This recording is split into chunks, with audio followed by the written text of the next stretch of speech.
इस समय चुनाव की सरगर्मी जोरों पर चल रही है। हमारे उत्तर प्रदेश में ये जो संसदीय चुनाव है, इसको लेकर के तमाम तरह की चर्चाएं हो रही हैं और इसके संबंध में हमारी महाराजगंज ज़िले में जो है टक्कर की लड़ाइयाँ जो है जनता ने अपने मनों से कह रहा है, लेकिन आप इस संबंध में क्या कहेंगे? पहले तो आपको बहुत बहुत धन्यवाद मुझसे सवाल पूछने के लिए। हम आपको बताना चाहते हैं कि महाराजगंज में कोई लड़ाई ही नहीं है, क्योंकि इंडिया गठबंधन के प्रत्याशी वीरेंद्र चौधरी हैं, जिसको हमारे माननीय राष्ट्रीय अध्यक्ष जी ने, माननीय राहुल गांधी ने यहाँ भेजा है। तो ऐसे में जब हम प्रचार में निकले हैं तो समाजवादी पार्टी के एक एक कार्यकर्ता पूरी तरह से वीरेंद्र चौधरी के चुनाव निशान हाथ के पंजे के लिए कमर कस लिए हैं और उनको जिता के ही छोड़ेंगे। कार्यकर्ता तो लगे ही हैं। आप समझिए कि ये लग रहा है जैसे कि एक आंधी चल रही है वीरेंद्र चौधरी की। भारतीय जनता पार्टी से त्रस्त, चाहे वो नौजवान हो, किसान हो, महिलाएं हो, व्यापारी हो, सभी लोग ने मन बनाया है कि इस बार वीरेंद्र चौधरी को वोट करना है, हाथ के पंजे को वोट करना है और निश्चित रूप से बहुत बड़ी जीत होने जा रही है। हम आपको ये बताना चाहते हैं। ऐसे में जनता जो है ये कह रही है कि इसके पहले जो भी उनके द्वारा राजनीतिक विचारे रखा गया, लेकिन इस बार गठबंधन होने के नाते इस तरीके की जो भी विचारे रखे गए हैं, जो उहापोह चल रहे हैं, इसमें क्या कहेंगे आप? जनता कह रही है कोई उहापोह नहीं है। 30 साल से आदरणीय सांसद पंकज चौधरी को यहाँ की जनता ने देखा है। 30 वर्षों में उन्होंने कोई एक काम जनता के सरोकार का, जिससे आम जनता को सीधे लाभ हो, कोई एक काम नहीं किया उन्होंने। न ही कोई कॉलेज खुलवाया, न ही कोई स्वास्थ्य के क्षेत्र में मेडिकल कॉलेज खुलवाया, न ही कोई फैक्ट्री लगवाया जिससे रोज़गार मिल सके, न ही किसानों की तरक्की के लिए कोई काम किया। ऐसे में न ही नौजवानों के लिए उन्होंने कोई काम किया। तो किस मुद्दे पर उनको वोट दे जनता? 30 साल देखा, अब क्या देखें उनको? अब कितनी बार देखें भाई? तो इसलिए जनता कह रही है कि बहुत देखा इनको। इस बार महाराजगंज के लाल वीरेंद्र चौधरी को वोट देना, चूँकि वीरेंद्र चौधरी पहली बार लोकल उम्मीदवार चुनाव लड़ रहे हैं। तो यहाँ के लोगों ने मन बनाया है कि जब जैसे कहा जाता है कि अपने घर का बेटा जब चुनाव लड़ रहा है तो बाहरी की क्या ज़रूरत है। और वोट इसलिए भी कि हमारा मैनिफेस्टो देखिए ना, हमारा मैनिफेस्टो देखिए कि अगर इंडिया गठबंधन की सरकार बनती है तो हम किसानों को MSP देंगे, सभी किसानों का कर्जा माफ़ करेंगे, नौजवानों को नौकरी देंगे, नारी न्याय पे हम महिलाओं को 8.5 गरीब महिलाओं को 8.5 रुपया प्रति महीना, 1 लाख रुपए साल का उनके खाते में देंगे। बच्चियों की पढ़ाई के लिए KG से MA तक की पढ़ाई मुफ्त करेंगे और आगे बढ़ेंगे आप तो आप देखेंगे कि इंडिया गठबंधन की सरकार बनेगी तो स्वर्गीय वर्मा को सड़क मार्ग से जोड़ा जाएगा और जो भी बुनियादी सुविधाएं विकसित की जा सकती हैं उसे विकसित किया जाएगा। तो शिक्षा के बारे में आप क्या कहेंगे? आपकी सरकार अगर बनती है तो शिक्षा पे आप क्या करेंगे?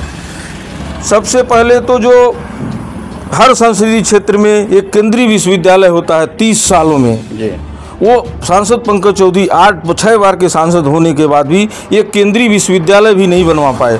अब शिक्षा का आप देख लीजिए, भारतीय जनता पार्टी के राज में शिक्षा कितनी महंगी हो गई। आपके 3 बच्चे हैं, अगर 3 नहीं 1 ही हैं, तो क्या आप 2 एकड़ 3 एकड़ खेत से आप पढ़ा सकते हैं? क्या 15,000 की नौकरी से आप उनको पढ़ा सकते हैं? तो हम सबसे पहले तो अधिक से अधिक शिक्षा के क्षेत्र में और स्वास्थ्य के क्षेत्र में, ताकि महाराजगंज के लोगों को यही दवाई मुफ्त मिले, यही पढ़ाई मुफ्त मिले, इस पे बहुत क्रांतिकारी कदम उठाएंगे हम लोग। अभी आपने कहा कि जो है हम तमाम, अगर हमारी सरकार आती है तो तमाम योजनाओं का जो है हमारी सरकार देगी और देने के बाद जनता देखेगी। लेकिन योजना अगर इस तरीके की तमाम लोग अपनी चर्चाएं करते हैं, कुछ लोग खरे नहीं उतरते हैं तो अगर आपकी सरकार बन जाती है तो इस पर आप क्या कहेंगे? हमने करके दिखाया है, हमने करके दिखाया है। आप देखे होंगे 2009 में कांग्रेस की सरकार थी, मनमोहन सिंह, आदरणीय मनमोहन सिंह जी प्रधानमंत्री थे। उन्होंने कहा था किसानों के कर्जे माफ़ करेंगे। आप देख लीजिए, सारे किसानों के कर्जे माफ़ हुए, चाहे अमीर हो, गरीब हो, चाहे किसी जाति धर्म का हो। और तब इस तरह आधार कार्ड लेके बैंकों में नहीं दौड़ना पड़ता था। बैंक मैनेजर आपके दरवाजे जाते थे किसान के और कहते थे कि पासबुक लाओ, ना ही बात तो चल के बनवा लीजिए आपका सारा एक बटन से सारे कर्जे साफ। और कितना तरक्की हुआ था, तमाम लोग बंधक बना लिए गए थे, लेकिन वो ख़त्म हुआ तो हम तो करके दिखाने वाले लोग हैं। कांग्रेस पार्टी करके, वादे तो इन्होंने किया था, झूठा वादे तो इन्होंने किया था कि 15 लाख देंगे, काला धन लाएंगे, देश से भ्रष्टाचार खत्म करेंगे, किसानों की आय दूनी कर देंगे। कुछ नहीं किया इन्होंने। इस 10 सालों में क्या किया? किसान और बद से बदतर होता गया, खेत गिरवी रहते गए। और नहीं तो क्या, गहने तक बात आ गई। क्या कह रहे हैं कि मंगलसूत्र छीन लेंगे आपका, महिलाओं का। मंगलसूत्र तो ये छीनवा रहे हैं। आप बताइए ना, सोना जो 40-45 हज़ार रुपये का 10 ग्राम था, आज 10 वर्षों में 73 हज़ार रुपये से पार हो गया है। तो किसका, कौन मंगलसूत्र छीन रहा है? गरीब बच्चियों का मंगलसूत्र नहीं बन पा रहा है, गरीब के बेटियों का। और आप कह रहे हैं कि मंगलसूत्र छीन लेंगे शादी के लिए। और तो और आप किस तरह से छीन रहे हैं?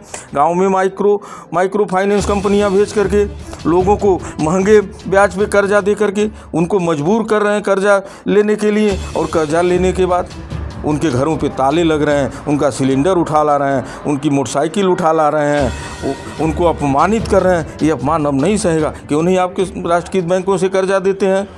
तो आप तो कर्जा किसको देंगे? अपने बड़े मित्रों को, जो पूंजीपतियों को देंगे। गरीब किसान के लिए आपके पास कोई स्थान नहीं है। यह पूरी पूंजीपतियों की सरकार है। और इसी तरह से अगर सरकार रही तो निश्चित रूप से देश 1947 के रास्ते के पहले वाले रास्ते पे चला जाएगा। अब सर उठा के नहीं चल पाएंगे और पूंजीपति आपको गुलाम बना के रख देंगे। और आपके खेतों पे कब्जा होगा, आपके घरों पे कब्जा होगा, सभी संसाधनों पे कब्जा होगा। इसलिए हम निवेदन भी करेंगे महाराजगंज की जनता से कि आने वाले 1 तारीख को पंजा निशान पे बटन दबाइएगा और महाराजगंज को बाहरी से मुक्त करा करके अपने घर के बेटे वीरेंद्र चौधरी को जिताइएगा। तब जाके महाराजगंज की खुशहाली और तरक्की बरकरार रहेगी। ये वर्तमान सरकार के द्वारा जो है काफ़ी बुलडोजर चला करके जो है भ्रष्टाचार को दूर कर दिया जा रहा है, लेकिन इस पर आप क्या कहेंगे? सर जी, बुलडोजर तो जो उनके साथ नहीं जाएगा उस पर बुलडोजर चलेगा। जो उनके साथ चला जाए, कितना बड़ा भी भू माफिया हो, कितना भी बड़ा भ्रष्टाचारी हो, कितना भी बड़ा बलात्कारी हो, उसके ऊपर ही नहीं चलाएंगे। क्यों नहीं चला दे रहे हैं ये? क्यों नहीं ये चला दे रहे हैं बुलडोजर ब्रजभूषण शरण सिंह पे?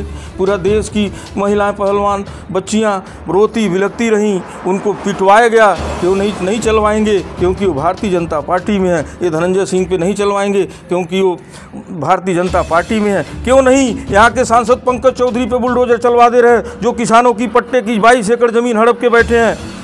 क्या बात कर रहे हैं? बुलडोजर का जवाब मत से दिया जाएगा, इस बार बटन से दिया जाएगा। यहाँ महाराजगंज की जनता देगी। इनका बुलडोजर बंद कराया जाएगा। बुलडोजर पे विकास के लिए वोट होगा, बदलाव के लिए वोट होगा।